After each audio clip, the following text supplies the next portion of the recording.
Nandubadda mondi saboresitu anwaeke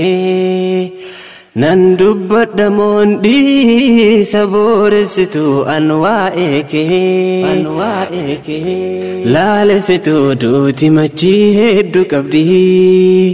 Kutu mi'aati gammachuu booresiti Qabrii jiran dhaloonni dabran hundi dabareen amma keenya tahuu dhagaaddi Booresitu Awwaan garree gaadda kakee hadhooytu Hiriiree dabareen eeggatanamu Booresitu guyyaan saa namaan himamu Siin dhabnee beekaa fi hayyuu Booresitu miliqee namuu si jalaan bayuu Firee onnee fudhattaa Booresitu tasa hiriyyaa okotaa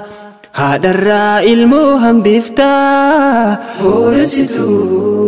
maala hundaa seentee boochiftaa Na dhabsiftee haadhaa fi abbaa Booresitu